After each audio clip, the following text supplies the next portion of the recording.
Hi everyone, my name is Rob Holmes. I'm your new co-host on the Property Investors Podcast, and I'm joined today by my old co-host.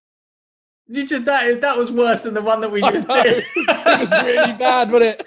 So I'll do it. I'm the pro. You do it. Welcome to the Property Investors Podcast. My name is Tom Webster, and this is. I'm Rob Holmes, your new co-host. You'll all be fortunate to know that the actual podcast that we have just recorded, that we're just about to introduce, was much more professional than the intro that we've just tried to bumble along with. About 5 times. We've had to do it again and again and again. So we had a guy called Kenny Rose on the show, and he's in the process of launching a brand new asset class. So FranShares, we're going to go into more detail about it. To give you a little bit of a nugget, is a way of investing in franchises without owning the actual franchise and actually having to do all of the work that goes into doing it. So you say, well, what's your property podcast, but why franchises? Now the two are completely intertwined. And main reason being is that this show, we want it to be more than just property. We're property and investing. Is to think about everything from a business point of view, and the central theme for us is property. So the idea here was, as it goes back to McDonald's. So the famous saying, he says, "I'm not in the hamburger business, I'm in the property business or the real estate business." So that's where we saw the synergy between the two. And Kenny got in touch, and we just wanted to find out more really, and find out what the whole asset class was. So what did you think, Rob? To be honest, I learned loads of new stuff, and I thought the concept and the idea of what we spoke about is it could be really powerful. Imagine, well, it's like I said to you, when we were talking about 5 years ago, I went, this McDonald's drive-through is always busy. There's got to be money in it. So I went online, Googled, how do I open a McDonald's franchise? And it was like £1 million plus. I went, well, that's the fucking end of that then. Close the laptop down, and that was it.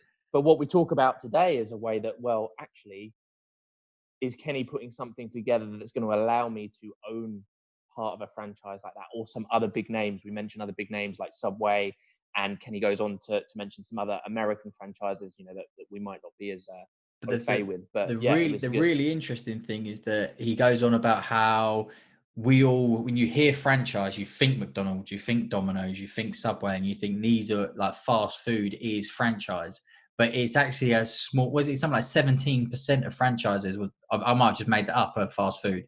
Did I just make that up? 17% was a number that you mentioned, but I'll probably just merge the information together. But something right. So it's not just fast food. There's so many different franchises, from hairdressing to gyms to trash removal to literally every type of business. There is a franchise for it. And what they're going to try and do, or what they are going to do, is build a fund that means you can diversify your investment across different industries and get a return. So rather than, like, again, with property, a lot of the time you might be going for the capital growth, or you're going for the monthly returns on the rental income. With this, you're actually buying a business and you're getting a business return. So I think that was quite interesting. Yeah, guys, I think you're going to enjoy, kind of, as I said, some of the concepts and ideas that come out of it. So enjoy the listen. Yeah, enjoy the listen. So yeah, we'll just dive straight in. Yeah, let us know what you think. Yeah, no, this would be a really interesting one. So again, you can catch us on YouTube if you watch it on video, on Apple Podcasts, Spotify, etc. But on YouTube or the socials, it'll be really good to see some comments and some feedback on this one, because it's a little bit of a divergent from what we usually do. It'll be really good to see what people think. So yeah, please do get in touch. At Podcast Property, pretty much everywhere you want to find us, you'll find us. Here we go. Kenny Rose of FranShares. Hello. Hi, Kenny. How are you? I'm doing very well. How are you guys doing? Great to be here. Yeah, no, really well. Thank you, mate. So 9 a.m. in Chicago town right now. It is just a little bit different from you guys.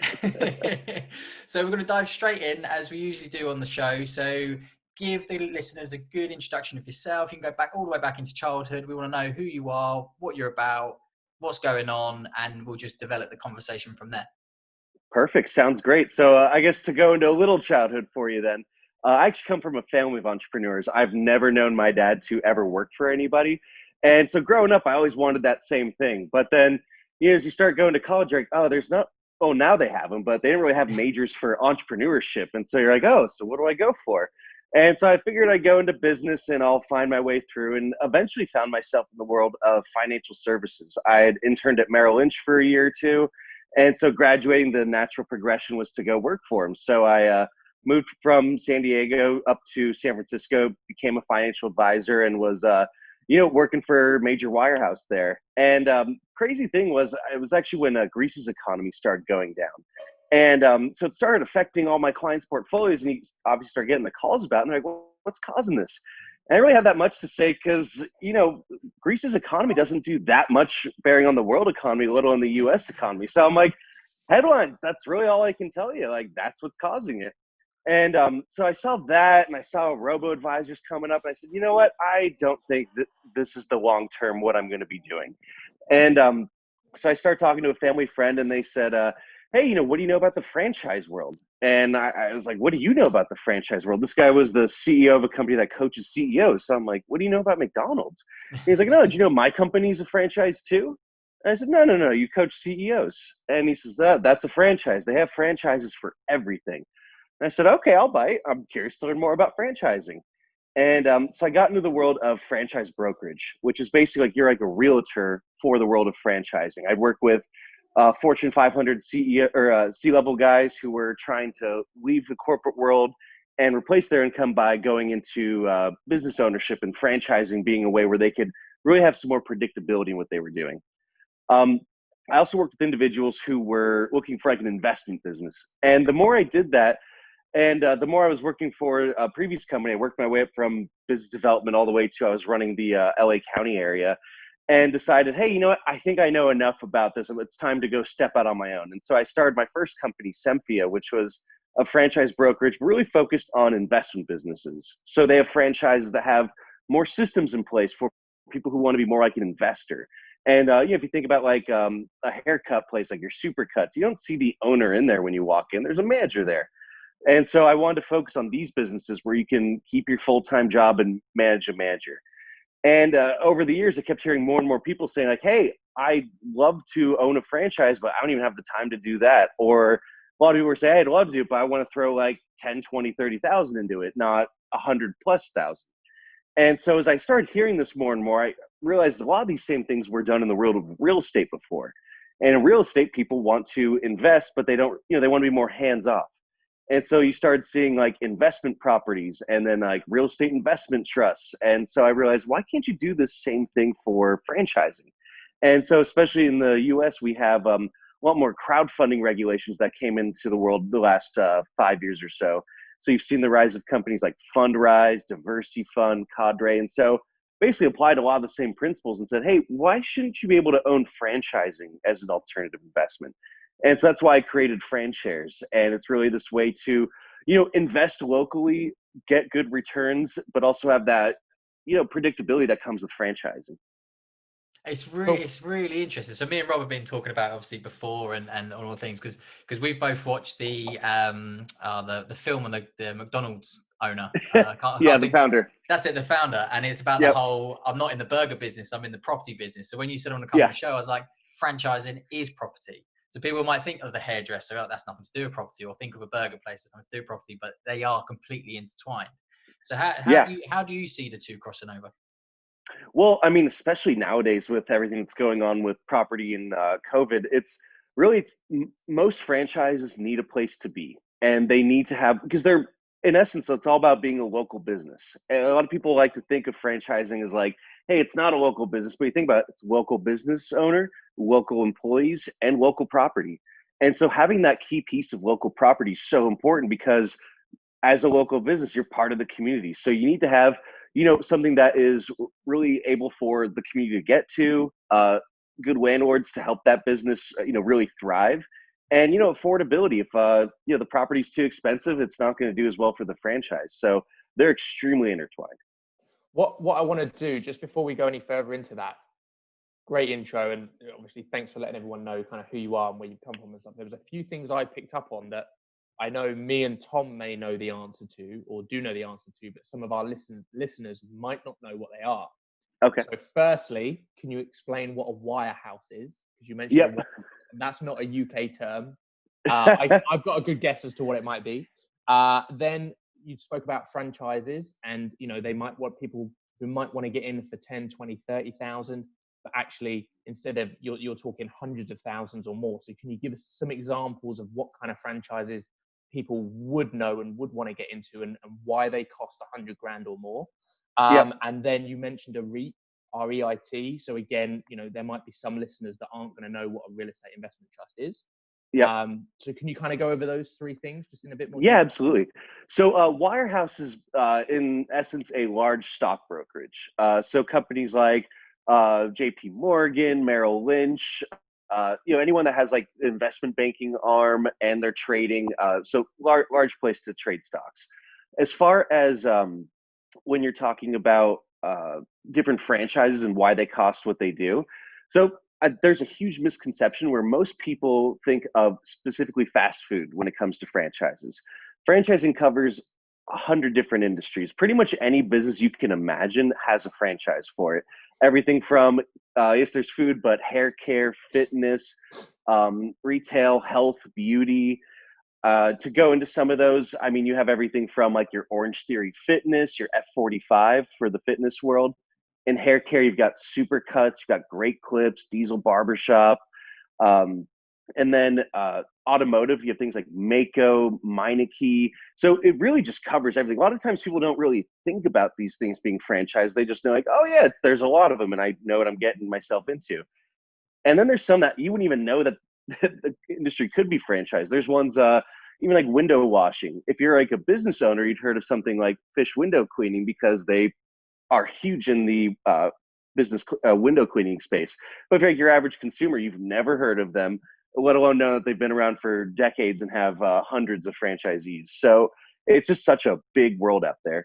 And then as far as the investment level, so a lot of times, especially with something that has a storefront, you have to acquire the lease. You have to do build out to make sure it fits how the store is going to work. There is marketing, especially that like pre-grand opening marketing, because really leaving your best foot forward, you want to make sure that you get to the public as really an efficient way as possible. And then you obviously want to have room for working capital. And so being able to make sure that you can get those first 3 to 6 months off the ground while you're ramping up your business too. And then as far as the REITs, the real estate investment trusts, I had a feeling that might be an issue, which is normally I just say REIT. And even in the US, I get a lot of what back. And so it's a term that, like I said, I know me and Tom will know what it is, but it's a term that not many people will know. Even in property, unless you're kind of in finance and stuff. Exactly. So the easiest way to describe it, actually, I'll go even simpler terms. It's like having a mutual fund of real estate. It's where they pull together a lot of different properties into one investment vehicle and they manage it for you. And so then you can invest into that company. Mm-hmm. How'd I do there? Spot Perfect. Even I understand to define REIT. I understood it, and I'm pretty thick, so well done. So we first touched base because we're both in a Facebook group called Trends, which is fantastic. How long have you been in Trends for? So great. So it's funny. I've been subscribing to The Hustle, their original newsletter, for a couple of years now, and I was actually. It was funny. I got famous. I got featured in it because I was. They had one of the main writers reached out, like, hey, does anyone know anything about Chick-fil-A? And I reached out to him and I was like, hey, I do. And as we're emailing, he calls me and he's like, actually, this is hilarious. I'm looking at your answer on Quora. Are you familiar with Quora? Yeah. So I write on Quora a lot on franchising. And my most popular answer by far is, why does a Chick-fil-A franchise only cost $10,000? And so the writer, Zach, reached out to me and he said, this is funny. I actually have your answer open in another tab here. You're like the exact person I want to talk to. And I'm like, that is amazing. And so we had this huge Sunday story featured on it. And then, so was a huge fan of The Hustle regardless. And one of my good friends at the office, David Millay, he's been telling me to subscribe to Trends forever. He's like, I don't know how you read The Hustle religiously, but you don't subscribe to Trends. I said, okay, you got me. And so I just joined maybe a month ago. So it's pretty recent for me. And it's just been such a great part of the group. I mean, like connecting us, like how else would this happen? It's just a great group. Because there's millions of groups on Facebook, obviously, and I entered because I was literally getting bombarded with adverts. I must have pressed on something at some point, and they were just following me around the internet everywhere when it was trends. And I was sitting there going, right, I'm just going to do it. It's about 300 quid, $300. And I was like, right, I'm going in. I'm just going to spend the money and see what it's about, and like get the monthly newsletters, etc. But there's so much value in there. And the people in there are incredible. Oh yeah. So It's amazing. Yeah. I posted a couple times on there, and every time I do, I just get so many referrals, whether it's like for the franchise world that they are looking to invest in something, people that are trying to franchise their business, even like investors into like, you know, getting franchise off the ground. And I've had a bunch of angel investors reach out from there too. So it's just like such a great resource to meet all sorts of people. On top of their research articles are so in depth, things you wouldn't ever have thought about. Like, oh, let's just dive into that, blow your mind, keep going a little deeper, and just open up the economics. And it's just really, really eye-opening. I'm sat here like, Tom, I need your login and password, please. I need to check this out. Don't tell anybody, but I can forward you the emails. or that. That's what I just noticed. Kicked out the group. We're gonna CEO of Trends is listening to the podcast right now. Right, get him. He's not on the email list anymore. But it was in Trends where I saw you announce FranShares, and you was explaining what FranShares was, and this was the new venture you was doing, and asking people to join the waiting list. So let's dive into that. So FranShares is your brainchild, new asset class. Go. Just go. Just man. Go. That is a big box to unpack. Well, so like I said, I wanted it to be a way where people could invest into franchising, but I even keep it simple. I want it to be like you can invest in stocks the way you can invest in franchises, that people know, oh, I can go buy shares of stocks. They don't think about that on a franchise level, and especially on a local business level. So, especially starting off, franchise will be more like invest in a nationwide franchise fund because we're getting it launched. But, in the subsequent funds, we're going to have very specific citywide funds. So I'll have like a Chicago fund. And within the Chicago fund, I'll have things like the Supercuts, the Orange Theories, and the Meineke's.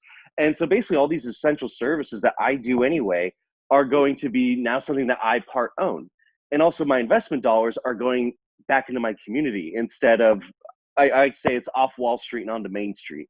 Because, when you ask people what they don't like about investing, I mean, usually the main things are fees. And the fees go to pay for luxurious trips for Wall Street. So, sorry, Wall Street, if you're listening. And so I really wanted to think of it as like, hey, if you're going to create a new way to invest, how do you do it in the best interest of the investors? And so it's like, I see if you can create the ultimate investor-friendly way of doing things, you're going to do well in the long term. So what do they hate? Fees, like I said. And so I thought, is there a way I can get rid of the fees? And so I actually started putting together this model, and it worked out great, where basically instead of, hey, we're getting money from everyone else and then we just take like a asset under management fee, we're charging you 1% every year or whatever, we actually partner with our investors on the investments. So we end up crowdfunding, taking in money from average investors for 80% of the total costs. And then franchise, we're going to buy in for that extra 20%. And so that way you guys make money when we make money, we make money when you guys make money. And so we want it to be like, hey, it's an actual partnership and we're going to grow this with you. And so it's something where, hey, we're not charging you that 1% every year. We're here on your side. And we want this to be like the ultimate investor friendly asset, as well as the newest type. So just to kind of clear that up a bit. So again, this is the first time kind of I'm hearing about this, and it sounds super interesting. So the first question is let's take a maybe an American franchise that's in the UK, for instance, because we're going to have a lot of listeners in the UK, and some of the franchises you've mentioned I know aren't over here. So let's say something like Subway. I want to buy a Subway, okay, and I want to have one. There's like 4 in our town or something ridiculous, and they're pretty close together. How much would that normally cost? Do you happen to know that? So Subway is a totally different beast in the franchise world. And it's one where like, this is why I've always been a good resource for people for like, if you're looking at franchises, people hear the big names like Subway and they're like, oh, that's gotta be great for you. It's actually a terrible investment for you. Like just because it's a franchise, or just like it's real estate. It's like saying investing in any real estate is going to make you money. It's like, that's not true. And so same thing with franchising. You don't just invest in, but people get kind of sold on the big names and they're like, oh, you have to make money there. Subway has a bunch of problems with it. The main one being, and you probably couldn't have set me up better for this, is before you go any further, it's just a name I pulled out the back of my brain. Please don't Oh, sue me, anyone. it's not even just that. Not It's me. all the follow-up that you said. Because like one of the things that you have to look for, like again, if you know what you're looking for, it's easy. If you don't, it's really important to. So territory restrictions are a big part of franchising. So it's basically saying, hey, if I open up a Subway, I want to make sure no one's opening up a Subway near enough to me so I can like build my business without like, we're taking business from each other. Yeah. Subway does not have territory restrictions. And Okay. so that's why in a small town, you see 4 open right next to each other because they don't have those restrictions. And really, they just want to sell more franchises. And if they opened up across the street from each other, they're going to get twice the exposure. One of them will go under, but then they'll just end up going to the other one because they got all that exposure. That's something you want to avoid, like the plague in franchising. So I always say, like, hey, does the franchise have territory restrictions? What are Yep. they like? So Subway is I'd say they're a more inexpensive one, but they're going to have a huge range. They could probably be anywhere from, I'd say if you did the cheapest thing possible, like 80,000 up to, I mean, they could be hundreds of thousands, if not $1 million, Wow. because it depends where you're going to build it out and how big you're going to do it. Cool. But yeah, it's just So really important. 80,000 then, let's take that as a figure. So if we said 80,000 to kind of own a big name franchise, and you may or may not be protected, are you saying to me that the idea behind franchise, so let's get the concept of it, is Yeah. that let's say we were going to buy a franchise, or I wanted to buy a franchise for 100,000 and I did not have that money, you would come in, you would pay for 20,000 of that franchise, you would own it, and then me, Tom, and say 78 other people would put 1,000 in each to make up that 80, and between us we would all own that franchise. That's exactly it. And we even take it a step further because just thinking like the general investment world, you want to diversify. And so what we'll have is that you'd have a portfolio fund. And so we wouldn't have just the Subway. We'd have the Subway, the haircut place, the fitness place, all in one fund. So you're diversified across different industries. And so that way your $1,000 isn't just going into one location, it's going into several locations across several industries. That's cool. And then what happens with the running of it?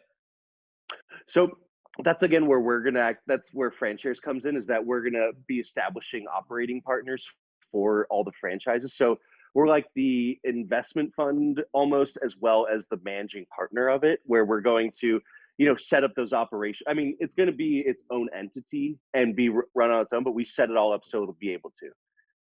So you're buying new franchises, setting new franchises up. It's not investing in existing businesses that are out there. It's taking places that don't have a Supercuts, places that don't have a Subway, or not a bad example, but et cetera.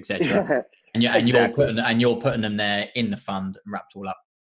Exactly. Because honestly, I love the idea of being able to go buy existing locations and roll them into the fund, but there's 2 main problems with it. One, and it's a problem. One of the problems is one I ran into with my brokerage, Semfia, where people always ask me, hey, do you have a resale available? And it's like, never. Because if you think about it, if you have a good income producing business, you probably don't want to sell it. You already did all the work to get it open. And so the only times people sell it's for a very extreme circumstance. And then when they do, it's honestly, they never hit the market because a friend, a family, or a customer is going to go buy it. They say, oh yeah, I've seen you run the business. Great, I'll take it. And so if it does hit the general open market, I'm like the pessimistic type sometimes. I'm like, why? Why is this here? And I want to dig deep and find out. So you have that. That's like seeing a really, really cheap property on Rightmove and wondering why it hasn't sold. That's exactly it. So that's one side of it. And then the other side is if it's someone who's keeping it and they're like, oh yeah, I'll let you buy into my location or buy it from me. Well, they're not going to be as incentivized anymore because they don't own as much of it. And so I'd rather keep it all under one house. So it's all vertical integration from how the money comes in, how it's dispersed, and how it's operated. So that's part of how we're able to not charge fees and partner with instead. Because companies like Fundrise, they don't really own a lot of it or any of it. They're usually just middlemen for it. And the margins are thin as a middleman. You got to bring everything in house. And so these franchises that already exist, some of these names, like the American names that you've mentioned and things like that, where are they at with this idea? Are they on board? I mean, like if I was to go in and I want to buy a McDonald's as a one-man show, I put, I don't know, $1 million down or £1 million down to get a franchise. Great. They know that, they understand that. That's how they do it. what Mhm. about this? So if this is new, what's the reaction to it? What's the viewpoint from the franchises that you're looking to kind of say, look, this is what we want to do to open more of your franchises, and how we Yeah, want. so the more I talk to them, the more they love it because it's kind of a big supply and demand problem. Where so in the US we have over 4,000 different franchise brands. And of those, only 17% have 100 or more locations. Now, obviously, you probably know a lot of those companies because they're in the thousands of locations, but that's still a huge pool of franchises that have not really hit that mark, or maybe have hit it and are still looking to expand because there's only 14,000 potential franchisees every year.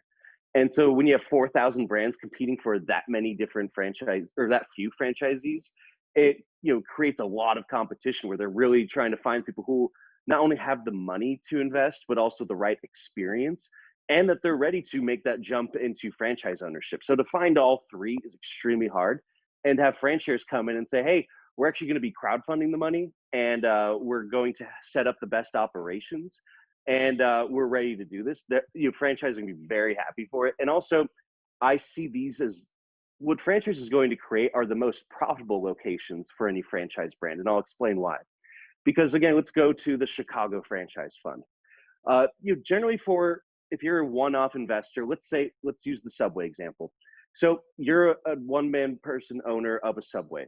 You have the national marketing stuff, but in general, like it's really you telling people around about your business. And like if Subway of Chicago is like posting something, some people like it and share it, but it's usually the owner and the employees and their friends that'll do it.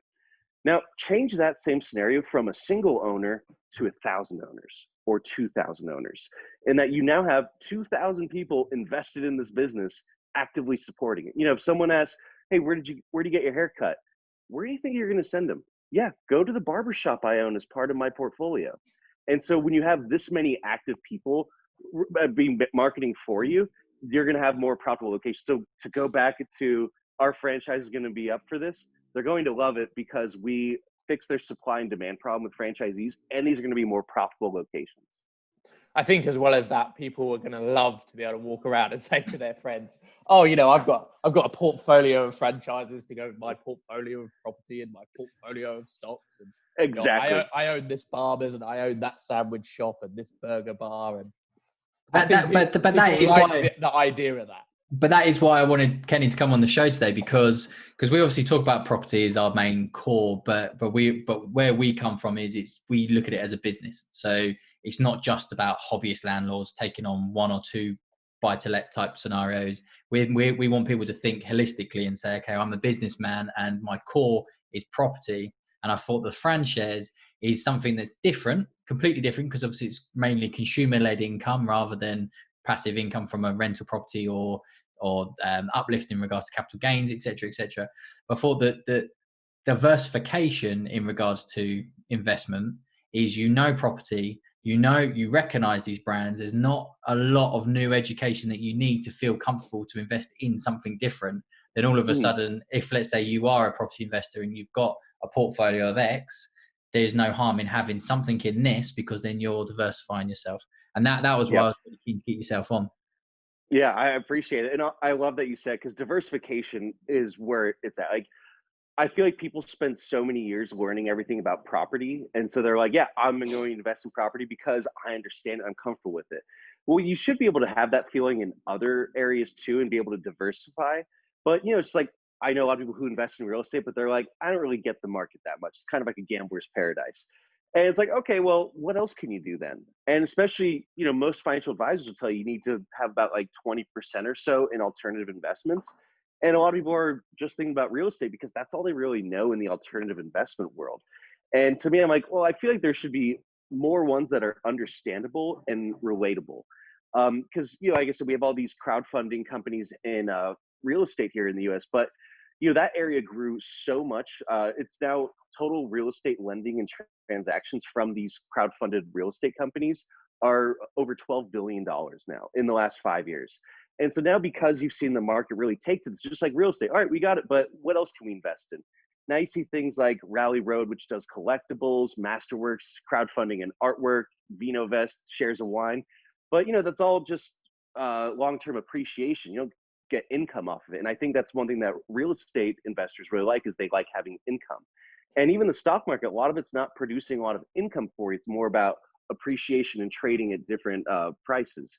It's great if they're a dividend stock, but a lot of times they're not doing that much for you on it. So that's why I love that you saw the symmetries here, because real estate investing and franchise investing, a lot of similarities there.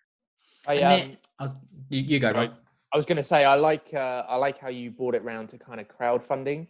I didn't realize that crowdfunding was that big in America, and it's good because it's starting to get big here in the UK. So Tom, you'll have heard of Crowd Property, for instance. Yeah, we interviewed the CEO of back in the first series. So okay. Crowd Property is a crowdfunding way. So people might put something like might get 500 people put £1,000 in each to fund a developer to go and do a deal. Crowd Property are investors. There's a guy called Simon Zucchi who is kind of part founder of that, and he runs property training companies and is an investor himself. And they will fund the deals and they will make their margin there, but the investors get paid as well. So it's a way of investing in a property development. Even if you only have 500, 1,000, £1,500, you can still get your 8, 9, 10% rather than 0 point piss all in the bank. Yeah. which is we spoke about that earlier. So I think crowdfunding is a big way, and when you compare it to that, it can help to kind of conceptualize it and make sense to people. What I was going to ask is, in terms of this as an idea, what kind of returns are you looking at from these investments in franchises? How are people protected, and how many kind of people are you looking at having in a fund? Is it until an X amount of money is reached and everyone has to put the same amount in, or you can put in what you want? How are you going to be doing it? So I can't touch too much on the return side yet. You're going to get me in trouble with the SEC here. So we'll be, for everyone on the wait list especially, we're going to be releasing all that information as we get clearance from them in order to do so. But what I can tell you is that franchising is regulated by the Federal Trade Commission here in the States. And so part of that comes with it, you have what are called franchise disclosure documents. And this is basically, I'd say, the entire guidebook on what the franchise is, from who the leadership team is, what the company's history is, what the financials are like. So you can see, line by line item of what the investment is like, everything from when you sign the agreement to opening your doors and that 3 months of working capital. And on the other side, they're able to make a financial performance representation, or like an earnings claim. And so what is going to be really good about, as we get franchises off the ground, is that we're going to be able to say, hey, we're not guessing in how we're going to make these investments work. It's here's what the investment levels are based on what they've said, and here's what the average performance is based on what they said. So we're going to be able to make that really more transparent than you could in a lot of other types of investments, especially newer ones, which is, again, part of why people invest in franchising to begin with, is that there's transparency and you're able to do your research. Like everything I'm going to be telling our investors of like what we're investing in, it's all public knowledge. You can go start researching this about the franchise. I'm going to actively encourage it because I think everyone knows about franchising. Very few people have ever had an education on it. So I'm very big on providing that to people. And then as far as, I'm sorry, what else was the question there? I think you asked me 3 questions in one, so I'm trying to keep it all. No, that's right. So it was the returns. It was the returns which you dodged that bullet very, very well. Like it's like Neo. I was like, how people were protected, and how many people you think you would have in a fund, and if you're going to bring multiple franchises in, is it going to be like 1% per person, you have 100 people, or is it going to be done on, you can put as much or as little in as you want until we reach X amount of money, stuff like that? So as far as the protection side, there's a couple parts to that. One is that working with the franchise model itself. So we're going to be able to show a historical track record of what these franchises have done. So there's that part in it. Any investment's going to carry risk, just like real estate. So, I always have to mention that because I like to be the, more upfront one about it. And then on the other side, you have that we're sharing the financial side across a lot of investors so that you don't carry as much financial risk being leveraged so highly into one franchise. But we're also going to be putting really the best operating teams possible involved. Here in Chicago, we've got McDonald's headquarters around. I've been in this industry for a while now, so I've worked with over 400 different franchise brands. So as we roll out the funds, I'm going to be bringing the best operating partners possible in there. And then as far as the number of investors, the market's really going to decide that one, because I want the minimum investment to be $500, so it's accessible to a lot more people than a lot of other alternative investments. And then this actually kind of touches on what you said about crowdfunding picking up there in the UK. In that, in the US, as I mentioned, we had all these regulations that came up in the last few years that made this all really possible. And so the main one for crowdfunding like this is called Regulation A+. So it started in 2015, and when it was started, you could raise up to $40 million in a crowdfunded portfolio like that. And it also allowed you to actively advertise investments. That's part of why crowdfunding has gotten so big here, is that most investments you can't advertise. But for this, you're doing kind of like a mini IPO. There's a lot of legal work with the SEC. And so that way you're able to get non-accredited investors. That's those who have over $1 million or dual income of at least $300,000. And then you're able to advertise it, like I said. So recently they actually raised that limit to 75 million. So basically we have a ceiling of what each fund will be. And so as far as number of investors, market's going to decide on that one. But I feel pretty confident that we're going to be able to get thousands and thousands of investors of all different types, from your $500 one to your $500,000 one. And so, you mentioned, sorry, Rob, 2 seconds. So I invest my money. How long have I got to be in for? Is there a term for the investment? Can I come out anytime I want? How does it work in regards to redemptions? Yeah, so liquidity is definitely a big issue with this, because it is in all of crowdfunding, because it's an alternative investment. Generally alternative investments, it's you buy and hold, and you can do income producing ones, but it's like investing in starting any business that you shouldn't hop out early, because it's not really it's not stocks. It's not, you're constantly trading. But that being said, starting off, we're looking to have quarterly distribution. So if you want to liquidate, you're able to tell us in advance, and we'll be able to provide you that. But I'm actually looking at new technology partners where there's a great one coming up that's going to allow you to trade alternative assets on really its own exchange.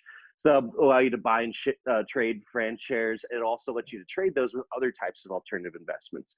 So we're hoping to get that rolling sometime in the next year. But until it's there, I don't like throwing anything not concrete out. And then does that cover what you said? I think so. Yeah. Okay. I was just on a roll, and I'm like, oh no, I think I got this. We like that on this podcast. Just talk your way down a rabbit hole. That's absolutely fine. Got it. You had a question, Rob. Yeah. So 2 things. So you mentioned McDonald's specifically. So is that someone you're looking to get on board, and people could actually own a part of a McDonald's? Yes and no, but most of the answer is no, to be honest, because in doing what I've done for years, advising people on how to invest in franchises, I steer them away from food normally. If you think about it, they have the highest investment level, they have the most competition, and they have the thinnest margins. I call it the war for pennies. And so, like, if I'm looking at an investment, that sounds like a pretty terrible one, but it's also the one that people are just most familiar with, because that's what they associate franchising with. And the reason they do that is because food's the most competitive industry known to man, and they have to specialize in marketing. Versus by looking at things like hair care, fitness, and automotive, these are service businesses. We don't have inventory, we don't have spoilage. And so that way you're able to have higher returns because they're service businesses, and you're marking that up. So would we have McDonald's in? Yeah, sure, because honestly, it's good for marketing. I'll be totally honest. I wouldn't have them in for the returns. I'd have them in because people would be like, yeah, oh man, that McDonald's down the street, actually own part of that. That's a lot more marketable than a lot of the other franchises. But people, like I said earlier, people would love to be able to say that, right? And that's the only reason we'd have them in. I'll let them in for that. But when you compare them, I'd rather buy 4 haircutting franchises instead of 1 McDonald's, because I get to higher profit margins, and then also I get to diversify across geography. Instead of being all into one, I can start building an empire of multiple ones. Yeah, it's quite cool. I mean, I guess you could compare it in 2 ways. So if you compared it to stocks and shares in the UK, you buy a stock or a share or whatever, and once a quarter or once a year, you may get a dividend, a payout. So Yep. again, it's the same kind of thing, isn't it? You've got your share of that business, and you might get a payout, which will be profit from the business, done Mhm. as a business owner rather than a shareholder type thing. Yep. And then equally, in the UK, there are people that have money that want to invest in property, but they don't have the time, they don't have the inclination, they don't have the training or the education or the knowledge. They just know Mhm. property is good, but they will outsource that. They'll pay out for a property sourcer to find the property for them. They'll then Yep. pay someone to do the project management, to take it from a crap hole to a beautiful home, and then they'll pay an agent to manage it for them, and they have Yep. what's called a turnkey investment from start to finish. And the kind of savvy people over here, they're offering that whole service. So they're Yep. offering to find the property, then to project manage it, and then they have an estate agent out the back end to rent it. So people doing that will make money at every stage. The investor obviously gets their investment, and I guess you can kind of compare it in the same way that Oh, I want to own a extremely comparable. business, but I don't know where to start. I don't know which one to do. I don't want to do it myself. I don't have the time. I don't have 100,000 or 500,000 to put in, but I can now get involved, and that's That's kind of exactly it. that's a really cool idea. That's a very, very cool idea. Thank you. I get a lot of, because I'm not doing a whole lot of entirely new things. The crowdfunding and the managing aspect, that's been there before. Franchising, it's been there before. Just no one's really combined all this together. And Mhm. it's really because I have a very unique background. I'm probably I'm one of the youngest, I guess, thought leaders in franchising in the world. My career media reach has been over 220 million people, from Forbes and ABC to The Hustle to Quora. So I think just being able to combine like those different unique backgrounds kind of is what was able to make this happen. So I'm happy it's finally coming to fruition, and I love that people like instantly get it. They're like, "Oh yeah, that makes sense." And I get all people like, "Why did no one do this before?" I'm like, you know what? I'm not going to really ask those questions. I'm just going to do it right. But that's the staple of a good idea, though, isn't it? If someone Yeah. says to you, "Surely this is done before," that's when you go, "I've got something." Yep. Exactly. So when you looking to launch, because I know this is sort of, you're at the waiting list stage, you're trying to build up Yep. the influence at the moment. So when you hoping to get this off the ground? We're looking at late Q1 or Q2 of 2021. It's a combination of building up the wait list, but also, like I said, there's a lot of legal work that goes into this. If anything, that's the longer part, is getting the legal part of it going. So we're hoping to do it by then, if not sooner. But we won't be in 2020, which might be a good thing. I don't think anyone wants anything this year. Mind Where you, can people find you and follow you and listen to you and other than this podcast, but how can they kind of follow what you're doing and kind of keep up to date with where things are going? Couple different ways. For one, join the FranShares waitlist. I got to plug it, obviously. So if you go to FranShares, there's a link to join the waitlist, and I'll be updating everyone on that list plenty. You might get sick of me by the end, but you'll definitely know what you're investing in. I always recommend LinkedIn is a great thing to follow me on. I try to be, kind of a thought leader on there too. I never got into Twitter, guys. I started for the business, but that's not. I've not really cracked that nut. So yeah, any social media network you can find myself or the company FranShares. So I'd say LinkedIn and the waitlist are your two best options. Cool. Fantastic. Well, I think we'll wrap up there because we've got plenty in there, haven't we? That was really, really good. No, thank you so much, Kenny. No, it was great. Thanks for having me on, and maybe we'll do it again sometime. Yeah, definitely. So I'm on the wait list. Rob, you're gonna have to get yourself on it. I think I'll be on the wait list by the end of the Yes. All right, we got a converter. I love it. And I'll just wrap things up. So anybody that wants to, again, we're talking about social medias and stuff, you can follow us. We're on Instagram, Twitter, LinkedIn, Facebook, everything you'd imagine, at Podcast Property. Visit the website, propertyinvestorspodcast.com. That will eventually change to podcastproperty.co.uk when we do the whole show rebrand. But at the moment, everything that you used to find us on, you can still find us on. We've got a new group in Facebook, so we're setting up a brand new one.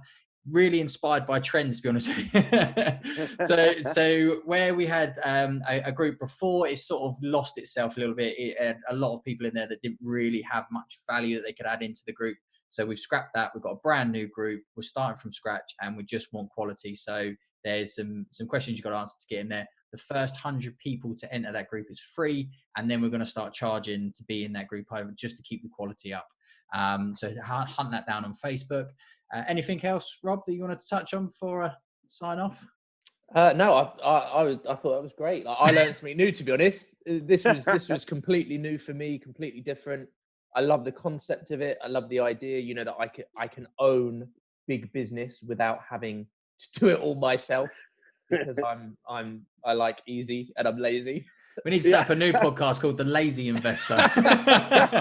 I'll be all over that. I might beat you to that one. My grandma would just say, give a lazy man a job and he'll find the quickest way to do it. And I'm pretty sure that's how I've bumbled through life. Oh, that's great. No, really appreciate your time today, Kenny. Thanks you so Kenny. much. Yeah, thanks for having me, guys. Thank you for listening to the Property Investors Podcast. The information contained in the podcast is not to be used as financial advice. Everybody's situations and goals are different, and you should always complete your own due diligence on investments and seek personalised financial advice from a qualified person. Feel free to contact the show for professional recommendations. Visit propertyinvestorspodcast.com.